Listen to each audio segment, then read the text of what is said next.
बच्चों अब हम लोग बनाते हैं क्वेश्चन नंबर 24। ओके, तो क्वेश्चन नंबर 24 में क्या लिखा है बहुत ही ध्यान से देखना, ठीक है। लिखा हुआ है कि a grocer purchase 200 kg of rice at ₹25 per kg, ठीक है। कह रहा है कि एक ग्रोसर है जो परचेज किया मतलब ख़रीदा 200 kg, ठीक है।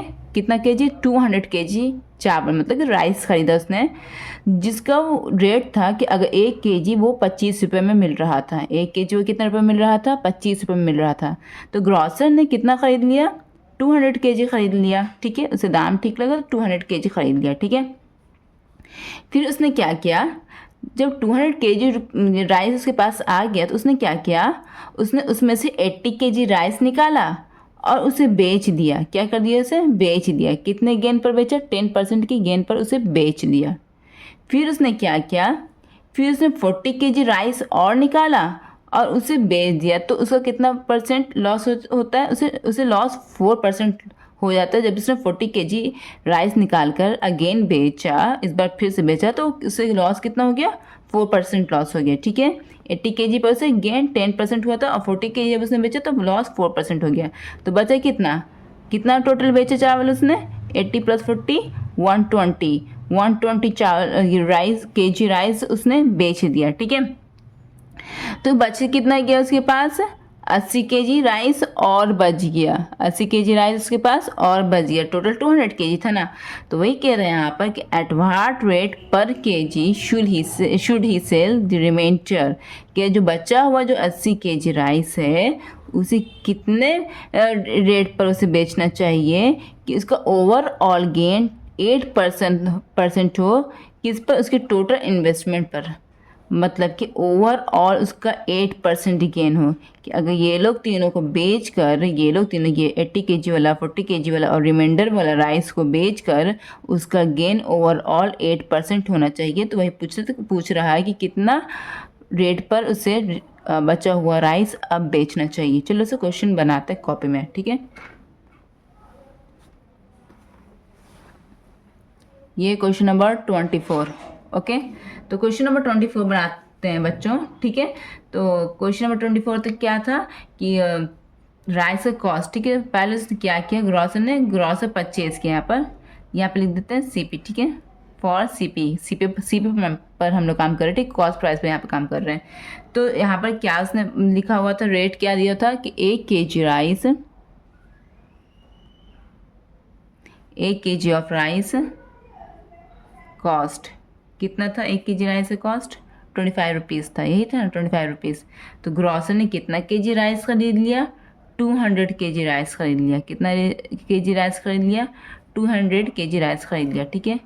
तो 1 kg राइस जब 25 रुपीज़ का था, 200 kg राइस कितने रुपये का होगा? 25 मल्टीप्लाइड बाई 200, ठीक है। तो यहाँ पर आंसर मेरा कितना आ जाएगा? फाइनल आंसर यहाँ पर मेरा,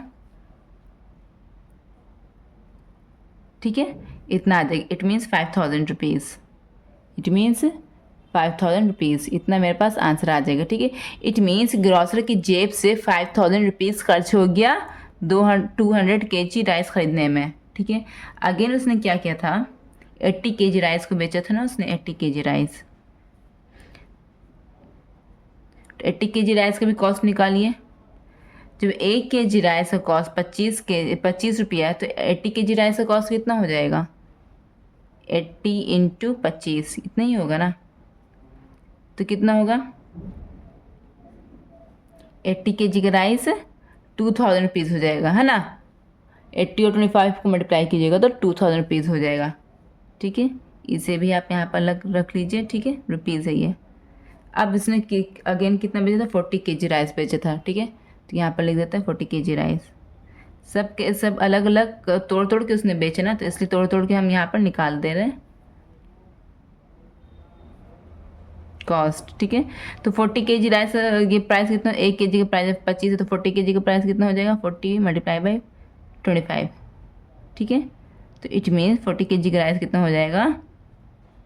1000 रुपीज़, ठीक है, 1000 रुपीज़। इतना समझ आया बच्चों? तो अब यहाँ पे क्या करना है, अब ज़रा गौर से देखना। यहाँ पे क्या करना है, यहाँ पे ग्रॉसर 3 टर्म में बेचा, ठीक है। ग्रॉसर यहाँ पे जो सेल कर रहा है, ग्रॉसर यहाँ पर ग्रॉसर जब सेल कर रहा है तीन टर्म में सेल कर रहा है, ठीक है। ग्रॉसर के पास टोटल 200 केजी राइस था, 200 केजी राइस था, ठीक है। ये 200 केजी को राइस को ग्रॉसर ने तोड़ के बेच दिया। एक बार में 80 केजी बेचा, एक बार में 40 केजी बेचा, एक बार में रिमाइंडर, ठीक है, रिमाइंडर, ठीक है। इस तरह से लिख दो। अब यहाँ पे नेक्स्ट क्या करना है, तो इसको इस तरह से लिखो। इसमें जो बेचा उसका सेलिंग प्राइस क्या हो जाएगा, SP1 हो जाएगा। इसमें जो बेचा उसने तो उसका सेलिंग प्राइस क्या हो जाएगा, SP2 होगा। इसमें जो बेचा उसका सेलिंग प्राइस SP3 हो जाएगा, ठीक है। तो टोटल प्राइस यहाँ पे कितना हो जाएगा, टोटल प्राइस SP फाइनल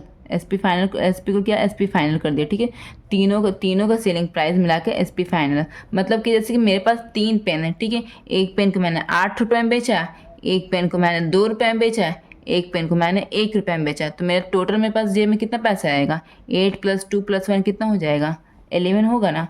तो वैसे ये तीनों को अगर ऐड कर देंगे तो ये मेरा फाइनल SP हो जाएगा, फाइनल SP हो जाएगा।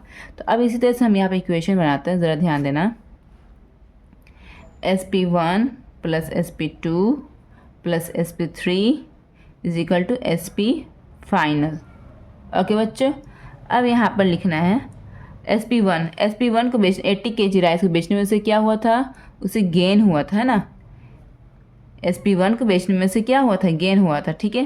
तो कितना गेन हुआ था, 100 प्लस गेन %/100 × CP, ठीक है।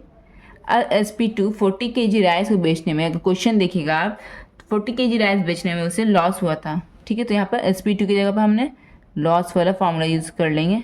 SP का 100 माइनस लॉस %/100 × CP, ठीक है। ये CP1 हो गया, ये CP2 हो गया। SP3 की तो हमको निकालना है ना, SP3 निकालना है, SP3 नहीं पता, ठीक है। SP फाइनल कह रहा है कि फाइनल में से जो गेन होता है, क्वेश्चन देखिएगा बच्चों, यहाँ पर फाइनल में से जो गेन होता है, फाइनल में गेन से 8% हो रहा है, यहाँ पे 8% हो रहा है ना फाइनल में गेन। तो यहाँ पर गेन वाला फार्मूला लगेगा, 100 प्लस गेन %/100 × CP, ठीक है। CP फाइनल यहाँ पे लिख दो बच्चों, ठीक है। अब नेक्स्ट यहाँ पे क्या करना है, अकॉर्डिंगली वैल्यू पुट कर दीजिए, ठीक है। तो यहाँ पर देखो, यहाँ पर 100 हो गया प्लस SP1 में कितना गेन हो रहा था, SP1 में गेन कितना हो रहा था बच्चों, SP1 में 10% गेन हो रहा था ना। कितना गेन होता है SP1 में, 10% गेन हो रहा था। तो यहाँ पर 10 लिख देंगे /100 × CP1। तो SP1 में 80 केजी राइस बेचा था ना। तो 80 केजी जब राइस उसे खरीदा था, 80 केजी राइस का कॉस्ट प्राइस कितना हो जाएगा, 2000। तो 1 केजी का कॉस्ट प्राइस यहाँ पर हो रहा है 25। तो 80 केजी राइस का कॉस्ट प्राइस कितना होगा, 2000। तो यहाँ पे CP1 की जगह पर वही लिख देंगे, ठीक है, 2000 लिख दिया, प्लस 100 माइनस लॉस कितना हो रहा था, 40 केजी। अब सेकेंड टाइम क्या किया उसने, 40 केजी राइस बेचा, है ना, दोबारा। तो 40 केजी राइस में उसका लॉस कितना हुआ था, 40 केजी राइस में उसका लॉस 4% हुआ था। तो यहाँ पर 4 लिख दिया /100 × CP2 लिखा हुआ है। CP2 में क्या आ जाएगा बच्चों, ये CP1 के बराबर हो गया है, ये CP2 के बराबर में हो गया है, क्योंकि 80 केजी के बाद उसने क्या किया, 40 केजी राइस बेचा। तो 40 केजी का कॉस्ट प्राइस कितना हो जाएगा, 25 रुपये के हिसाब से 1000 रुपीज़, है ना। तो ये CP2 हो गया 1000, ओके बच्चों। प्लस SP3 तो हमको निकालना ही, तो SP3 वैसे ही रहेगा, = इसका पुट कर दीजिए value 100 plus gain. Overall gain कितना हुआ था यहाँ पर, ओवरऑल गेन उसका हुआ था 24, हाँ ओवरऑल गेन उसका कितना हुआ था, 8%, ठीक है ना, 8% हुआ था। तो यहाँ पे 8 लिख दो /100, फाइनल वाला है ना, ये फाइनल वाला है, ठीक है, ये फाइनल वाला है, 100 × CP फाइनल मतलब कि उसका 200 फाइनल टोटल राइस कितना उसने ख़रीदा था, 200 केजी ख़रीदा था। तो फाइनल CP कितना, 200 खरीदने में उसका पूरा जैसे पैसा कितना खर्च हुआ था, 5000 रुपीज़। ये क्या है मेरा, ये CP फाइनल है, ये क्या है मेरा, ये CP फाइनल, ठीक है। तो ये CP फाइनल की जगह पे ये वाला प्राइस लिखा जाएगा। तो बच्चों यहाँ पे हम लिख देते हैं 5000, हो गया इतना। अब इसको सॉल्व कर लेते हैं। इतना समझ में आ गया। तो अब आगे सॉल्व कर लीजिएगा आसानी से। 2 0 से 2 0 कट गया, यहाँ पर भी कट रहा है, जो कट रहा काट दी, इधर भी कट रहा है, ठीक है। अब यहाँ पे क्या करना, 100 + 10 कितना हो जाएगा, 110 हो जाएगा। 110 मल्टीप्लाइड बाई 20, ठीक है। प्लस 100 - 4 कितना हो जाएगा, 96 × 10 हो जाएगा। प्लस SP3 = 100 + 8 108 × 50 हो जाएगा, ठीक है बच्चों। अब नेक्स्ट क्या करना है, इसको सॉल्व करते जाइए, बन जाएगा आसानी से, ठीक है। 20 को 11 ये 110 है और ये 20 है। 0 0 को भी इग्नोर कीजिए, पहले 2 को 11 से मल्टीप्लाई कीजिए तो क्या आएगा, 11 2 = 22। 0 0 जो पेंडिंग था उसको बस ऐसे अटैच कर दीजिए, इससे हो गया 2200। प्लस 96 को 1 से मल्टीप्लाई कीजिए, 96 1 96, 0 पेंडिंग था तो 0 यहाँ पर अटैच कर दीजिए।